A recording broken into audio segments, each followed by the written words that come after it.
নমস্কার, এক ফোনে বাংলা আপনাদের সকলকে স্বাগত। আপনাদের সঙ্গে রয়েছে আমি জুনেলা। প্রয়াত মুকুল রায় দীর্ঘ অসুস্থতার পর রাত 1:30 নাগাদ জীবনাবসান বর্ষিয়ান রাজনীতিকের। 72 বছরে বিদায় বঙ্গ রাজনীতির এক সময়ের চাণক্যের। বাইপাসের ধারে বেসরকারি হাসপাতালে বাইরে ভিড় অনুগামীদের, শোক রাজনৈতিক মহলে। কথা বলবো, আমাদের সঙ্গে রয়েছেন আমাদের প্রতিনিধি আবির ঘোষাল। আবির, শেষ হলো রাজনীতির ময়দানে কয়েক দশকের পথ চলা। এবং মুকুল রায়কে বলাই হচ্ছে বঙ্গ রাজনীতিতে চাণক্য। এবং গত কয়েক বছর ধরেও মুকুল রায় তিনি রাজনীতিতে অত্যন্ত প্রাসঙ্গিক ছিলেন। তার কারণ বিভিন্ন সময় তার বিভিন্ন বক্তব্য বা তিনি কোন রাজনৈতিক দলের সঙ্গে সংযুক্ত রয়েছেন, সেই দলের হয়ে তিনি কাজ করছেন তা নিয়েও। যদিও 2021-এর পর থেকে তিনি শারীরিকভাবে অনেকটা অসুস্থ হতে শুরু করেন এবং 2022 থেকে তাকে সরাসরি রাজনৈতিক ময়দানে সে অর্থে লক্ষ্য করতেও পারা যায়নি।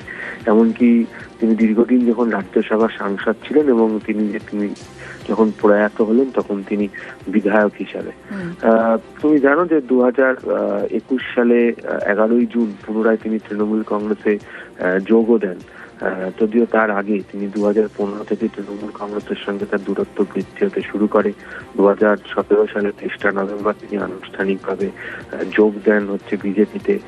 সেই বছরেরই 11ই অক্টোবর তিনি দীর্ঘদিন যেখানে সদস্য ছিলেন সেই রাজ্যসভার সদস্য পদও ছাড়েন এবং তিনি জাহাজ মন্ত্রী এবং রেলমন্ত্রী হিসেবেও তিনি কাজ করেছেন। এবং বলাই হয় যে 2018 সালে রাজ্যের পঞ্চায়েত নির্বাচন, 2019 সালের যে লোকসভা নির্বাচন, সেখানে বিজেপি শিবিরের হয়ে তাকে বড় ভূমিকা নিতেও দেখতে পাওয়া গিয়েছিল। 2020 তে শুভেন্দু অধিকারী বিজেপিতে যোগদানের পর কিছুটা হলেও তার বিজেপিতে তার যে প্রভাব সেটা অনেকটা কমতে শুরু করে। পরবর্তী সময়ে তিনি কৃষ্ণনগর উত্তর সে কেন্দ্র থেকে তিনি বিধায়ক হিসেবে নির্বাচিত হন। বেশ, একেবারে অনেক ধন্যবাদ।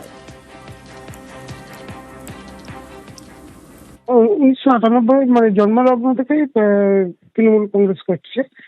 মাঝে 2018 সালে বিজেপিতে গিয়েছিলেন আর 2021-এ ব্যাক করে চলে আসে।